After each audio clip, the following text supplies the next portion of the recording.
الحمد لله رب العالمين والصلاة والسلام على سيد الأنبياء والمرسلين أما بعد فأعوذ بالله من الشيطان الرجيم بسم الله الرحمن الرحيم إياك نعبد وإياك نستعين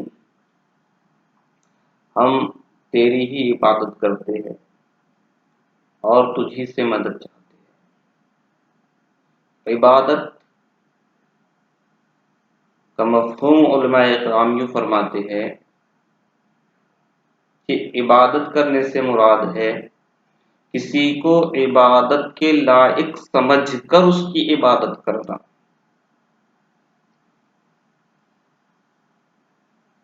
عبادت اس کی بندگی کرنا۔ اب یہ جو لازمی حصہ ہے ہماری زندگی کا کہ ہم اللہ کی عبادت کریں، تو اللہ کی عبادت ہم دو طرح سے کرتے ہیں، ایک بدنی عبادت اور ایک مالی عبادت۔ کچھ عبادتیں ہم وہ انجام دیتے ہیں جو ہم اپنے جسم کے ذریعے، اپنی باڈی کے ذریعے پرفارم کرتے ہیں، اور کچھ ورشپ وہ ہے جو ہم اپنا مال اس کی راہ میں خرچ کرتے ہیں، وہ کہ ہم اپنا مال اس کی راہ میں انویسٹ کرتے ہیں۔ دونوں بڑی عبادتیں ہیں، دونوں طرح کی عبادتیں بڑی عبادتیں ہیں، اور ارکان اسلام سے ان کا تعلق ہے۔ پہلی عبادت لیجئے جو ہمارے روزمرہ میں شامل ہے، صبح تا شام جو ہم 5 وقت پرفارم کرتے ہیں، وہ ہے نماز۔ نماز ایک ایسی عبادت ہے جو ہم اپنے باڈی کے ذریعے، اپنے بدن کے ذریعے، مختلف اعضاء کے ذریعے انجام دیتے ہیں۔ دوسری عبادت ہے روزہ،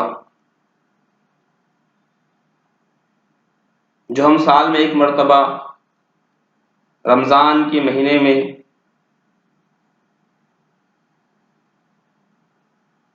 ایک مقررہ وقت تک کھانے پینے اور جماع سے اپنے آپ کو روک کے رکھتے ہیں، خدا تبارک و تعالیٰ کی رضامندی کے لیے۔ یہاں پر اس عبادت کا تعلق بھی ہمارے بدن سے ہے۔ تیسری عبادت جس کا تعلق مال خرچ کرنے سے ہے، وہ ہے زکوٰۃ۔ ہر صاحب استطاعت مسلمان پر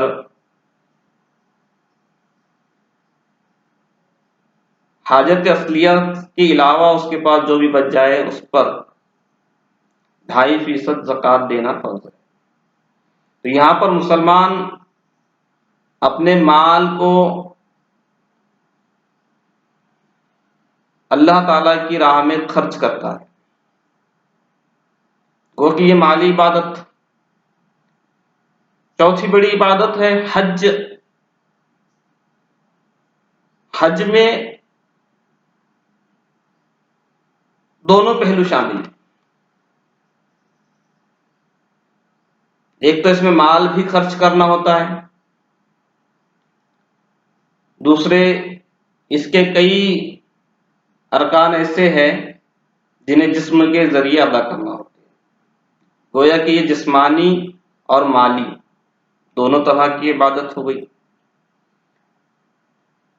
اس کے علاوہ ایک اور چیز حج کے مہینے میں مسلمانوں پر قربانی لازم ہے۔ وہ قربانی کرتے ہیں، اللہ تعالیٰ کی بارگاہ میں اپنی طرف سے جانور پیش کرتے ہیں، جانور ذبح کرتے ہیں۔ تو جانور کا ذبح کرنا یہ بھی مالی عبادت میں شامل ہے۔ اب یہ جو نظام عبادت ہے مسلمانوں کا، اسلام کا،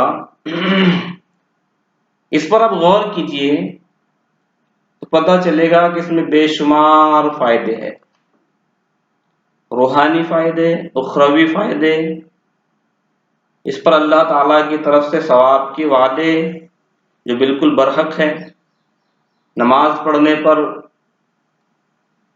حصول ثواب، خدا کی رضامندی، حج کرنے پر خدا کی رضامندی، روزہ رکھنے پر خدا کی رضامندی، زکوٰۃ دینے پر خدا کی رضامندی، اور پھر اس کے فرمان کے مطابق مختلف ثواب اس پر عطا کیے جائیں گے۔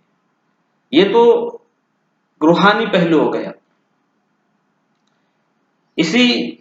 انہی عبادت کا دوسرا پہلو یہ ہے کہ ان عبادت کے ذریعے انسان کا دل مطمئن ہوتا ہے، اس کو سکون نصیب ہوتا ہے، ایک روحانی کیف و سرور سے نصیب ہوتا ہے۔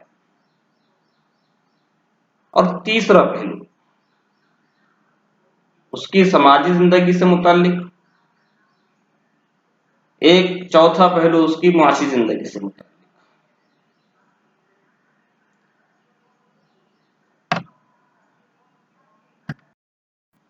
پہلے پہلو کے اعتبار سے دیکھیں تو ہمیں قلبی سکون، اطمینان، روحانی کیف و سرور نصیب ہو رہا ہے، ذہنی الجھنیں، ذہنی پریشانیوں سے نجات نصیب ہو رہی ہے، وہ ان عبادات کے ذریعے، اور اخروی ثواب خدا کی طرف سے عطا کیا جا رہا ہے۔ دوسرا پہلو جسمانی اعتبار سے یہ ہے کہ ان معاملات کو، بدنی عبادتوں کو ہم کر رہے ہیں تو ہمیں صحت و تندرستی عطا ہو رہی ہے۔ ہم 5 وقت نماز ادا کرتے ہیں، نماز سے پہلے وضو کرتے ہیں، وضو میں تمام اپنے ظاہری اعضاء کو پانی کے ذریعے اچھے طریقے سے دھو لیتے ہیں۔ نتیجہ کیا ہوتا ہے؟ نتیجہ یہ ہوتا ہے کہ دھول، گرد، جراثیم جو بھی ہمارے ان اعضاء پر لگے ہو وہ جھڑ کر گر جاتے ہیں اور ان سے ہماری حفاظت ہوتی ہے۔ دوسرے، جس انداز میں نماز ادا کرتے ہیں اس سے ہمیں ایک جسمانی کثرت نصیب ہوتی ہے، اور اس جسمانی کثرت کی وجہ سے ہم تندرست، چاق و چوبند ہوتے چلے جاتے ہیں۔ اسی طرح روزہ جو ہم رمضان کے مہینے میں رکھتے ہیں، اس کے بے شمار طبی اور سائنٹیفک بینیفٹس ہماری باڈی کو نصیب ہوتے ہیں، اور اس طرح سے یہ عبادات کے ذریعے ہمیں صحت و تندرستی نصیب ہوتی ہے، جسمانی اعتبار سے ہم فٹ ہوتے چلے جاتے ہیں۔ حج میں بھی جسمانی عبادت کرنی ہوتی ہے، سعی کرنی ہوتی ہے، تو وہاں پر بھی ان پہلوؤں سے غور کیا جائے تو ہمیں جسمانی فائدے نصیب ہوتے ہیں۔ دوسرے، ایک ملک سے دوسرے ملک، ایک مقام سے دوسرے مقام جانے کی جو صحت بخش فائدے ہے وہ بھی ہمیں حج کے ذریعے نصیب ہوتے ہیں۔ اب تیسرا پہلو ان عبادات میں سے کچھ عبادتوں کا وہ ہے سماجی پہلو۔ ان عبادت کے ذریعے ہمارے اندر، ہمارے سماج میں موجود سماجی برائیوں کا خاتمہ ہوتا ہے۔ سماجی برائیاں ہم سے دور ہوتی چلی جاتی ہے۔ جب بندہ نماز کے قریب آتا ہے تو دیگر سماجی برائیوں سے بچنے کی کوشش کرتا ہے، اور جب وہ نماز کو احسن انداز میں پڑھنے میں کامیاب ہو جاتا ہے تو پھر نماز خود اسے ان برائیوں سے روکتی ہے۔ کہ قرآن میں خود اللہ تعالیٰ نے ارشاد فرمایا کہ بے شک نماز روکتی ہے برائی اور بے حیائی اور بری باتوں سے۔ تو جب انسان بے حیائی اور بری باتوں سے رکتا ہے، پرہیز کرتا ہے، ظاہر سی بات ہے اس کی وجہ سے سماج امن کا گہوارہ بن جاتا ہے، تو یہ ایک اس کا سماجی فائدہ۔ دوسرے، وہ یہ کرتا ہے تو اس کے اندر سچائی، صداقت، امانت داری پیدا ہوتی ہے، اور جس سماج میں سچائی، صداقت، امانت داری پیدا ہو جائے وہ سماج بہترین سماج کہلاتا ہے۔ پھر سماج کی دیگر برائیاں جیسے بے روزگاری اور غربت، یہ بڑی 2 بیماریاں ہیں جو سماج میں کینسر کی طرح ہوتی ہے، سماج کو نوچ کر رکھ دیتی ہے۔ ان سماجی برائیوں کے خاتمے کا بھی اسلام میں سدباب کیا گیا ہے، اور وہ ہے زکوٰۃ۔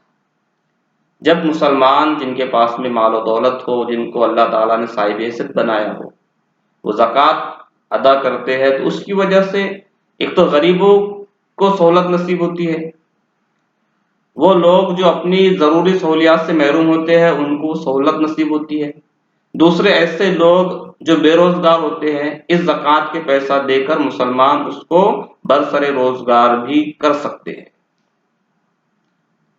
ضرورت صرف اس نظام میں اصلاح کی ہے، اصلاح کی یوں کہ ہم جو عطا کرتے ہیں، جو دیتے ہیں، اس میں اصلاح، نہ کہ فی نفسی نظام میں۔ زکوٰۃ ادا کرنے کا ہمارے یہاں جو نظام ہے اس کو مستحکم بنانے کی ضرورت ہے۔ اگر ہم اس کو مستحکم بنائیں اور ایک منصوبہ بند طریقے سے زکوٰۃ کو کلیکٹ کر کے تمام سماج کے غریبوں اور بے روزگاروں کو مدد کریں تو انشاءاللہ عز و جل ہمارے سماج سے یہ چیز بھی دور ہو سکتی ہے۔ تو اس طرح ان عبادت کا روحانی فائدہ ہوا، جسمانی فائدہ ہوا، سماجی فائدہ یہ ہوا کہ غربت، افلاس، بے روزگاری اور دیگر سماجی برائیاں وہ اس سے دور ہوتی چلی جاتی ہے، بندہ اس سے بچتا چلا جاتا ہے۔ چوتھا، ان عبادت کا فائدہ جو ہے وہ ہے معاشی، اکنامیکل۔ رمضان کا مہینہ آتا ہے تو رمضان کے مہینے میں مسلمان بڑے پیمانے پر کھجور کا استعمال کرتے ہیں، نتیجے میں جو معیشت ہے، تجارت ہے، وہ پھلتی پھولتی ہے۔ وہ ممالک جہاں پر کھجور کی پیداوار ہوتی ہے ان کی اکنامی بہتر ہوتی ہے، اور جن ممالک میں یہ جاتی ہے وہاں کے ممالک کو اور وہاں کے ممالک میں کی جو انڈسٹریز سے ریلیٹڈ ہے اس انڈسٹریز کو بینیفٹ ہوتے ہیں، اور پھر جو ریٹیلر ہے کھجور کے ان کو یہ مہینہ بھر ایک بہترین موقع اس کی تجارت کا ہوتا ہے اور مسلمان خریدتے ہیں۔ اس کے علاوہ مسلمان سحر و افطار کے لیے فروٹس کا استعمال کرتے ہیں، پھل کی انڈسٹری، فروٹس انڈسٹری بھی اس کی وجہ سے اس کی گروتھ بھی بڑھتی ہے، ان کی شرح ترقی بڑھتی ہے، تو یہ ایک فائدہ ہے۔ اس کے علاوہ مسلمان جو عید پر شاپنگ کرتا ہے، عید منانے کی اپنی اپنی حیثیت سے جو کوشش کرتا ہے تو اس میں جو مختلف انڈسٹریز کو فائدہ ہوتا ہے، وہ جو چیز نہیں خریدتا ہے وہ اس کا اکنامیکل بینیفٹ ہے۔ اسی طرح سے سب سے بڑا بینیفٹ حج میں روحانی سرور، کیف نصیب ہوتا ہے، جسمانی تندرستی، صحت نصیب ہوتی ہے، اسی کے ساتھ اکنامیکل بینیفٹ بھی ہے۔ جس ملک سے بندے حج کے لیے سفر کرتے ہیں اس ملک کے یہاں معاشی فائدہ ہوتا ہے، وہ جو اخراجات عطا کرتے ہیں اپنے ملک سے حج کے لیے جانے کے، ان کو ایک بڑے پیمانے پر بینیفٹ ہوتا ہے۔ دوسرے جہاں پر وہ حج کو جا رہے ہیں وہاں پر رہنا، وہاں پر 40 دن جو بھی ہے کھانا اور مختلف اشیاء کی خرید و فروخت، یہ وہاں کی اکنامی کو فلورش کرتی ہے، توانا کرتی ہے۔ تو جہاں سے بندے جا رہے ہیں وہاں کی اکنامی بھی بڑھ رہی ہے، اور جہاں پر بندے جا کر یہ عبادت انجام دے رہے ہیں وہاں کی اکنامی بھی ترقی کر رہی ہے۔ اسی طرح سے سال میں حج کے موسم میں عید الاضحیٰ کے موقع پر مسلمان 3 دن قربانی انجام دیتے ہیں، اور قربانیوں کے لیے انہیں ضرورت ہوتی ہے جانوروں کی۔ یہ مویشی اللہ کی راہ میں ذبح کرتے ہیں تو مویشی پالنے والے سال بھر مویشیوں کی دیکھ ریکھ کرتے ہیں، انہیں پالتے پوستے ہیں تاکہ حج کے موسم میں بیچ کر انہیں اس کا معاشی فائدہ ہو، وہ اسے بیچے اور اپنی زندگی کی ضروریات کو پورا کرنے کی کوشش کرے، اپنی معاشی ضرورت کو پورا کرتے ہیں۔ اور پوری دنیا میں اس طرح سے لاکھوں لاکھ کروڑوں مویشی، خربوں مویشی جو ہے تو مسلمان ذبح کرتے ہیں، اور یہ انڈسٹری، مویشیوں کی انڈسٹری جو ہے یہ پھلتی پھولتی ہے، اور اس کی وجہ سے بے شمار لوگوں کو روزگار نصیب ہوتا ہے۔ اس طرح ہم دیکھتے ہیں کہ ہمارے یہاں جو عبادتیں رائج ہے، ہم پر جو فرض کی گئی عبادتیں ہیں ان سے ہمیں ہر پہلو سے فائدہ ہی فائدہ ہے، اخروی فائدہ، دنیاوی فائدہ، دینی فائدہ، سماجی فائدہ، معاشی فائدہ۔ تو پھر کیا وجہ ہے کہ ہم ان عبادتوں پر عمل کرنے میں کوتاہی کرتے ہیں؟ نہیں، ایک تو سب سے اہم بات، اس عبادت کے ذریعے ہمارا اپنا رب ہم سے راضی ہو جاتا ہے، اور ہم سے اپنا رب راضی ہو جائے اس سے بڑی کوئی کامیابی نہیں۔